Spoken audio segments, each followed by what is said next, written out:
Bonjour à chacun et à chacune ce matin pour ce culte du dimanche dit des rameaux. Je suis heureuse de vous retrouver. Ton nom est une venue, une advenue au lieu même où la vie appelle et demande grâce. Tu te tenais hors champ, tu surviens hors attente, dans la simplicité d'un compagnonnage. C'est moi. Juste ce qu'il faut pour dénouer la solitude et soigner l'inquiétude. C'est donc que l'abandon ressenti est avant tout ce que nous sentons.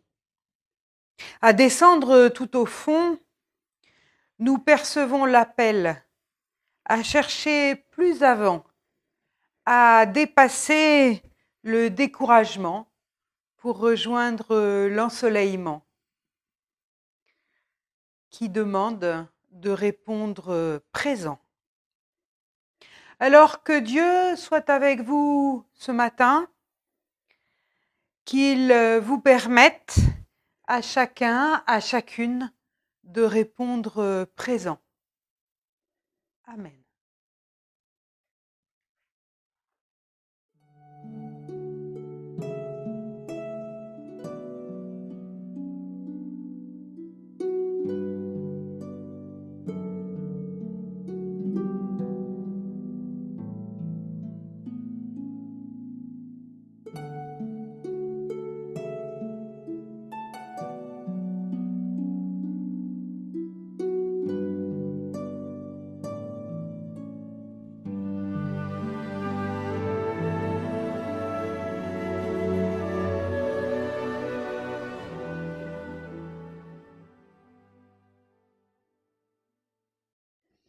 Je vous invite à la louange avec ce petit texte dit le texte de l'âne ou la prière de l'âne ou la louange de l'âne, comme vous voudrez.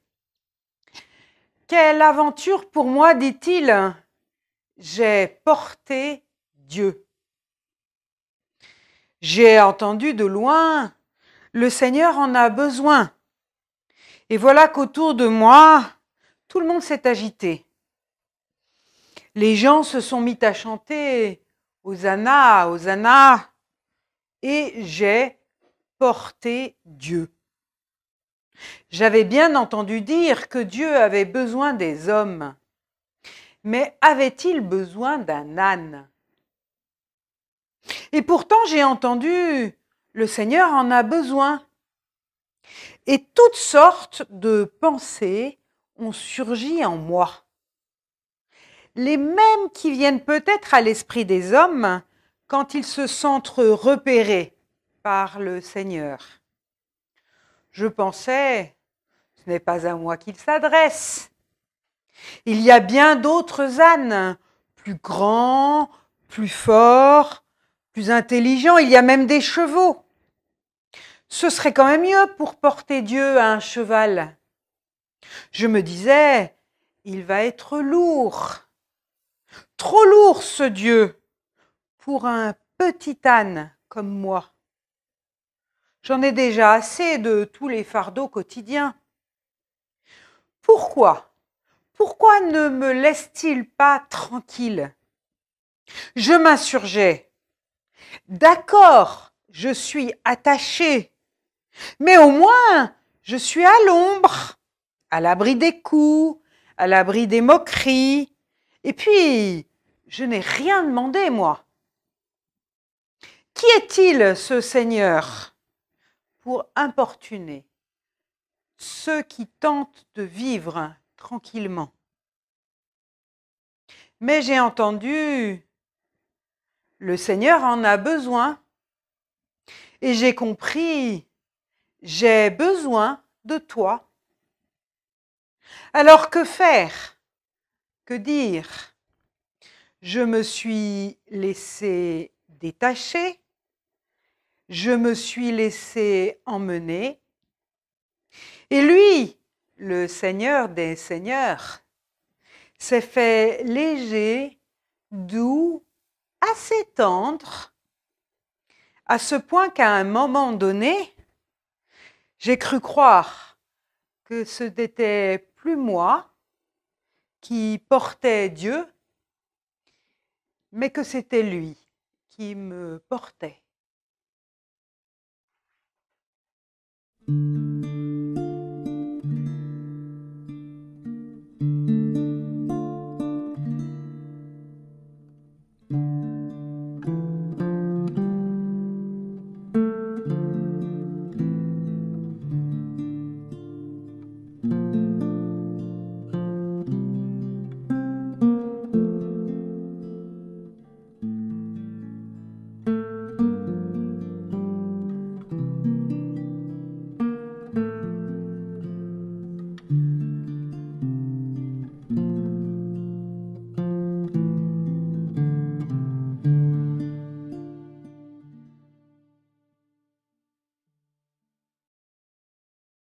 Nous lisons dans l'évangile de Luc, au chapitre 19, les versets 28 à 40.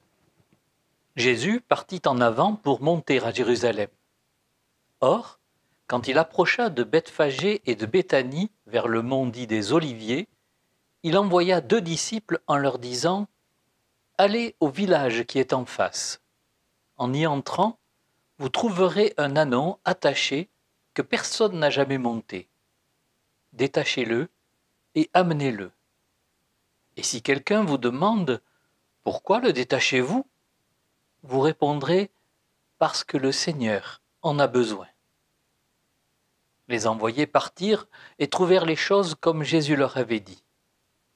Comme ils détachaient l'ânon, ses maîtres leur dirent « Pourquoi détachez-vous cet ânon » Ils répondirent « Parce que le Seigneur en a besoin. » Ils amenèrent alors la bête à Jésus, puis jetant sur elle leurs vêtements, ils firent monter Jésus et à mesure qu'il avançait, ils étendaient leurs vêtements sur la route. Déjà, il approchait de la descente du mont des Oliviers, quand tous les disciples en masse, remplis de joie, se mirent à louer Dieu à pleine voix pour tous les miracles qu'ils avaient vus. Ils disaient « Béni soit celui qui vient, le roi, au nom du Seigneur. Paix dans le ciel et gloire au plus haut des cieux. » Quelques pharisiens du milieu de la foule dirent à Jésus « Maître, reprends tes disciples. » Il répondit « Je vous le dis, si eux se taisent, ce sont les pierres qui crieront. »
fête des rameaux commence comme n'importe quelle fête populaire. La fête d'une foule qui acclame un puissant du monde. Les rites en demeurent aujourd'hui encore inchangés. À Jérusalem, Jésus avance sur un ânon que personne n'a jamais monté. Aujourd'hui, à New York, à Paris, à Mexico ou à Bamako, les présidents de la République et les chefs aiment à se pavaner dans des limousines flambant neufs. Sur leur passage, on déverse des pluies de confettis, on agite des petits drapeaux. Aujourd'hui, on photographie et on déplie les tapis rouges. Hier, on agitait des branchages de palmiers ou d'oliviers. À Jérusalem, ce matin-là, la foule couvre le chemin de vêtements et de branchages divers. Vive le roi, vive le président, vive le pape, vive l'ayatollah, crient les foules modernes. Vive le fils de David, répond la foule de Jérusalem. Rien de très nouveau aujourd'hui. Hier est très semblable à notre quotidien.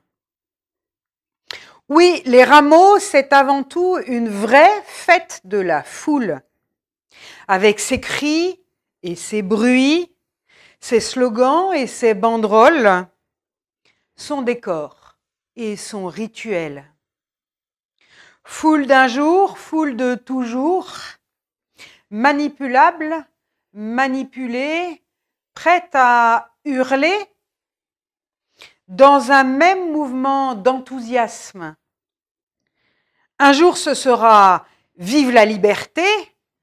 et le lendemain, on criera « À mort !» Foule versatile qui porte en triomphe ou conduit à l'échafaud. Jésus ne méprise pas la foule. Ce morceau de peuple rassemblé pour de bonnes ou de mauvaises raisons. Jésus ne méprise personne, ni ce jour-là, ni un autre. Si les foules s'agglutinent sur les places et dans les rues, il sait bien, lui, qu'elles y sont souvent poussées ou contraintes. On descend dans la rue parce qu'on a faim, parce que l'on défend son emploi, son salaire ou ses convictions syndicales, politiques ou religieuses.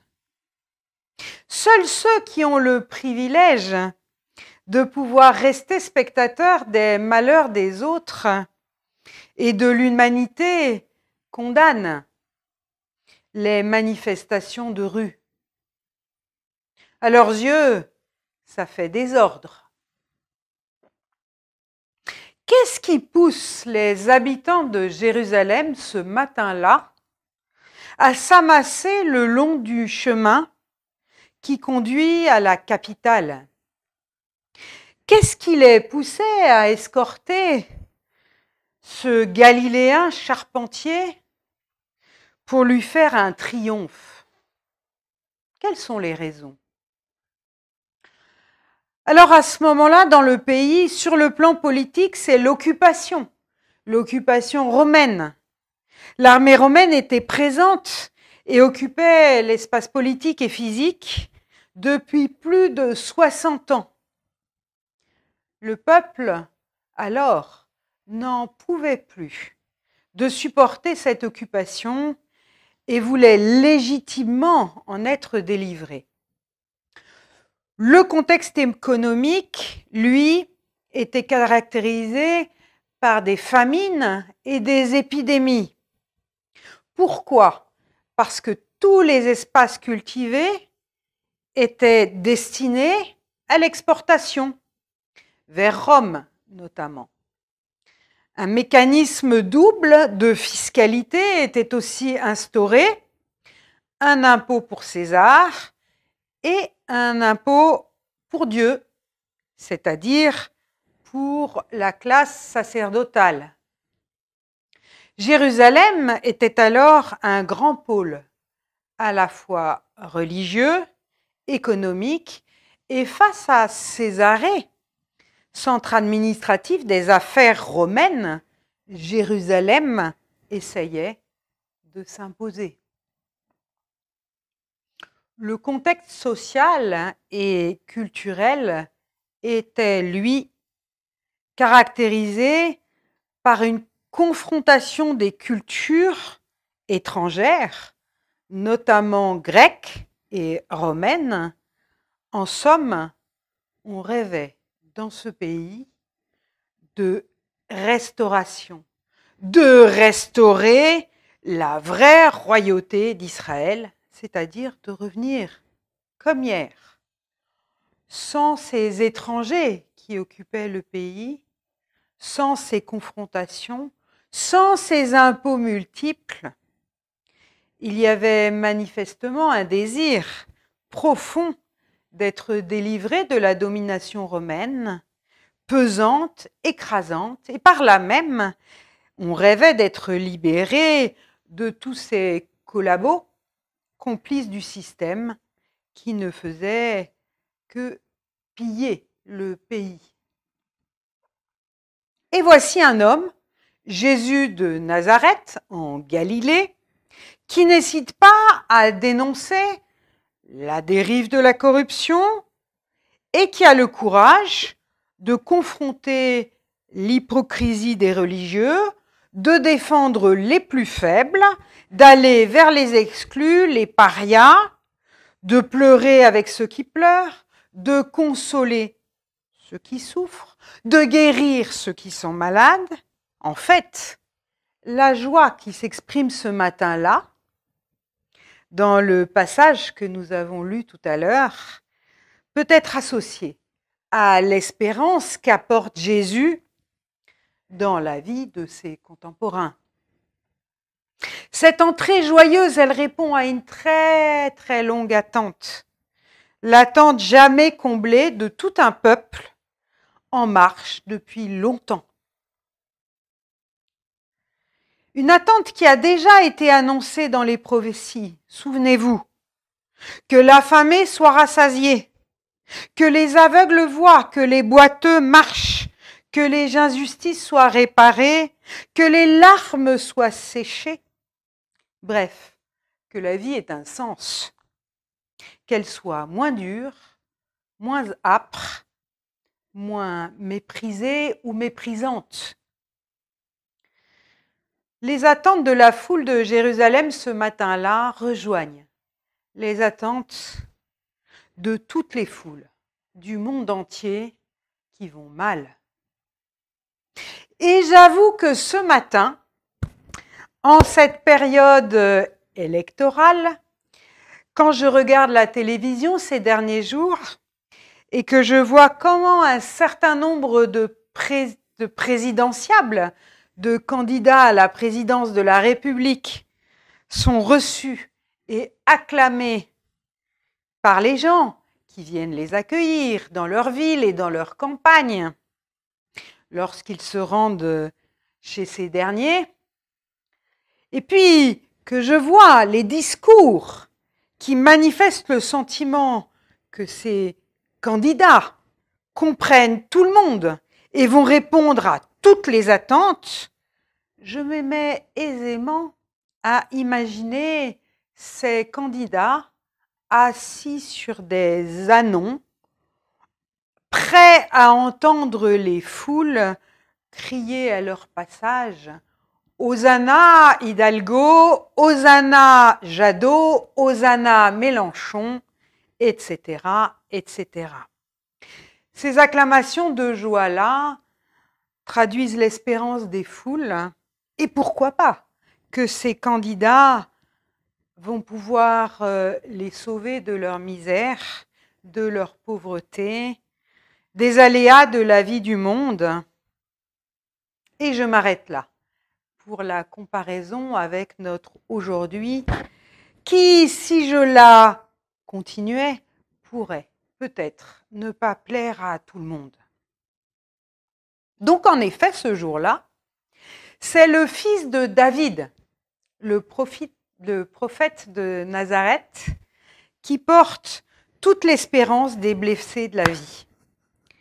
Vive Jésus, dit la foule, qu'il comble nos prières. Mais Jésus acclamé, que fait Jésus acclamé? Il ne s'arrête pas. Il ne monte pas à la tribune officielle pour prononcer un discours attendu, fabriqué sur mesure, dans un langage convenu, bien sûr. Car il n'aurait rien à dire ce jour-là que ce qu'il a déjà dit tout au long de son ministère.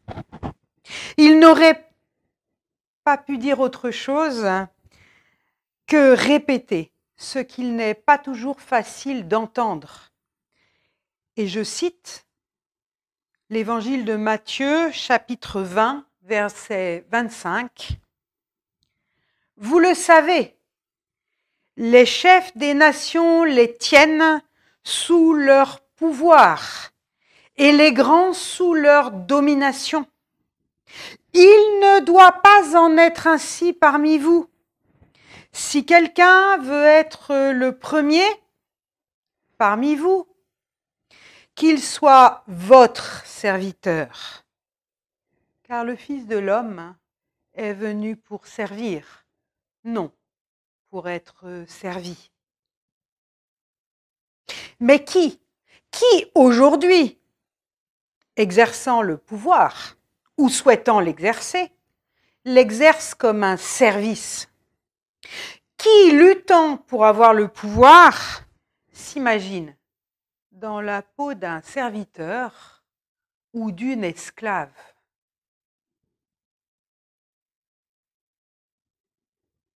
Jésus aurait pu aussi rappeler que le sabbat est fait pour l'homme et non l'homme pour le sabbat.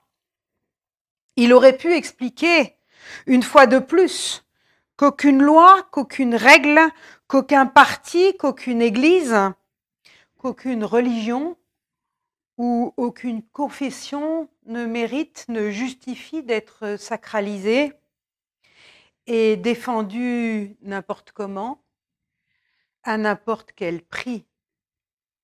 Il aurait pu rappeler tout cela, lui qui sera bientôt exécuté comme fauteur de troubles et comme blasphémateur par les pouvoirs politiques et religieux soucieux de leur survie.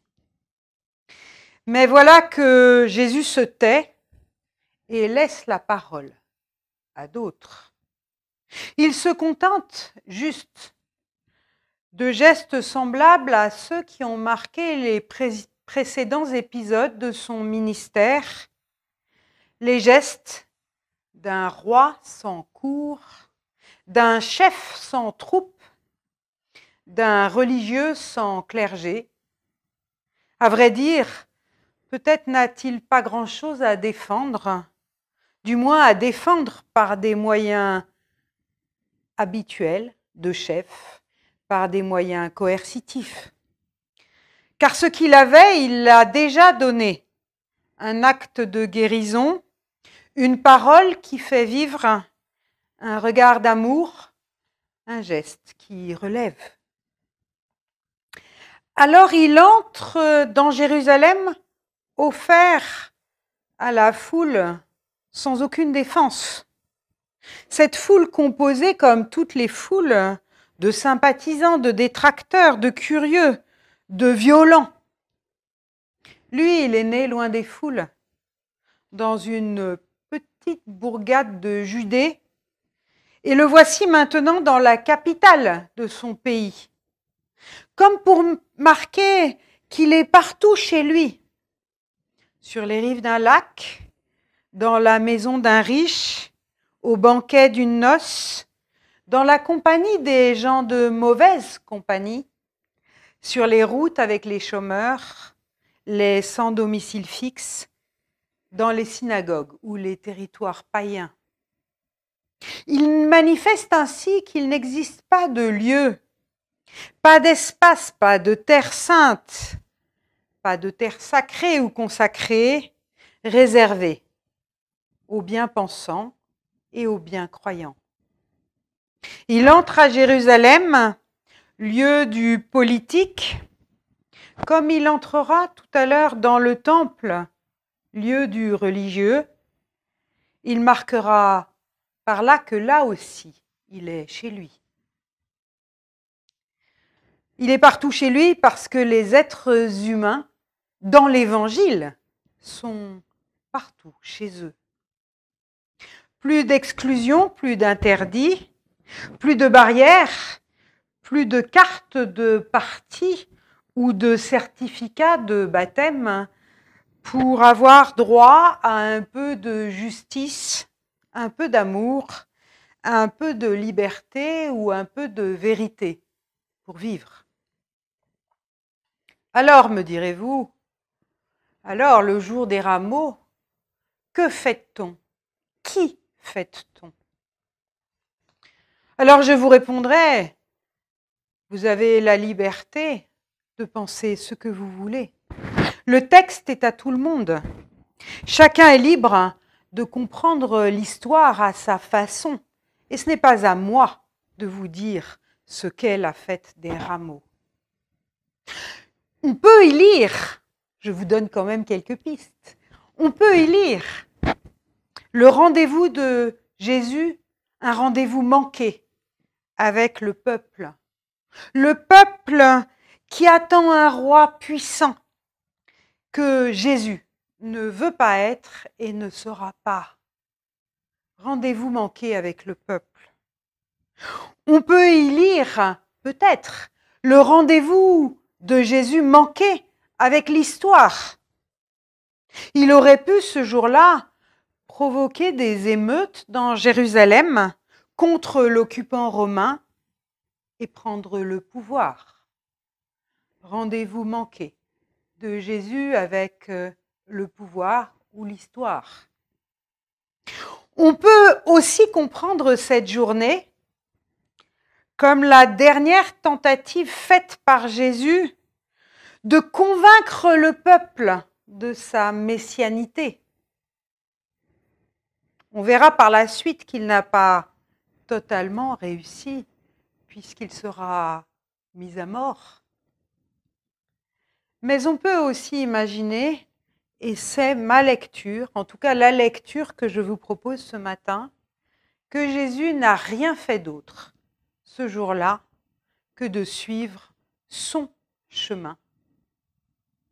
Un chemin qu'il a déjà indiqué en bien d'autres circonstances, un chemin dont il a dit que c'est en le suivant, souvenez-vous, je suis le chemin, la vie et la résurrection, chemin dont il a dit que c'est en le suivant que se dessine une vie différente, chemin qu'il a rappelé une fois de plus en disant que les marques privilégiées de sa présence se découvrent moins dans les grandes avenues, au cœur des capitales ou dans les temples, que dans les maisons toutes simples, des gens tout simples, et le cœur des meurtris de la vie. Bref, dans la rencontre avec les autres. Alors la fête des rameaux est peut-être simplement une fête qui n'en est pas une. Et j'aime à dire aujourd'hui, pour vous, que c'est juste un jour un peu incertain où s'est affrontée, encore une fois, la faiblesse de Dieu à l'humanité dans toute sa splendeur, mais aussi dans toutes ses illusions. Amen.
Je vous invite à la prière d'intercession avec cette prière des ânes.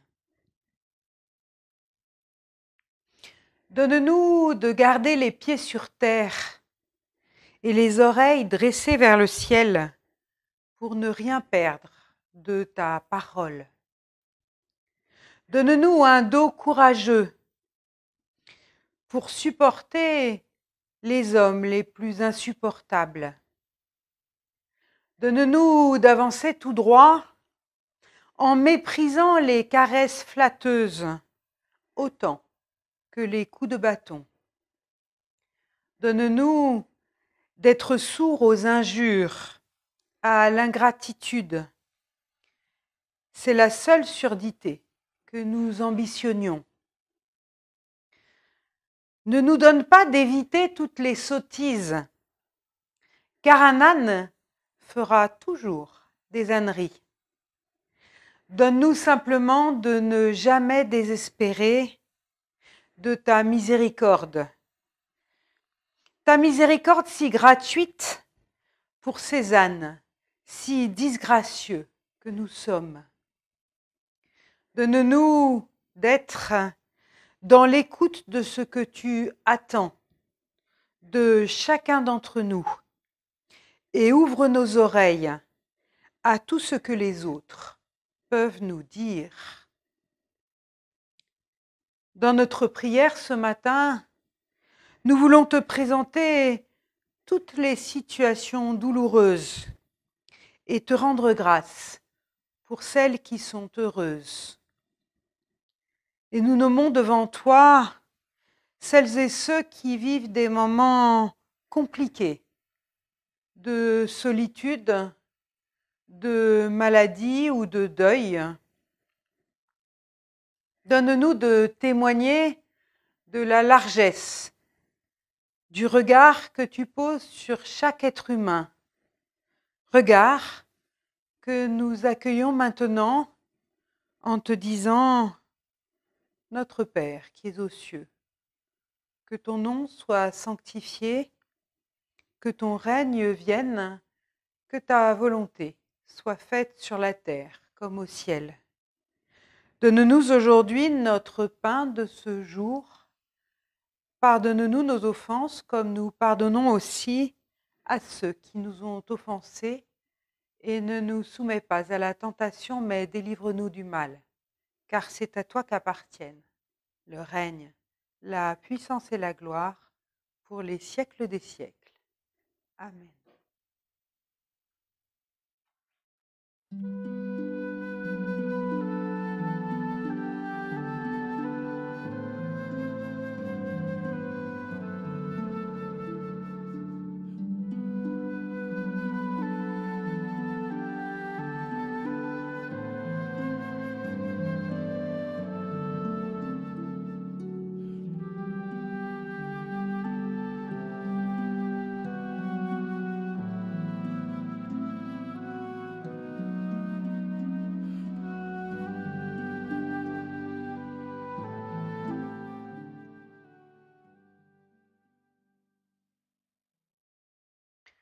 Et je vous propose en guise d'envoi ce petit poème de Jacques Brel.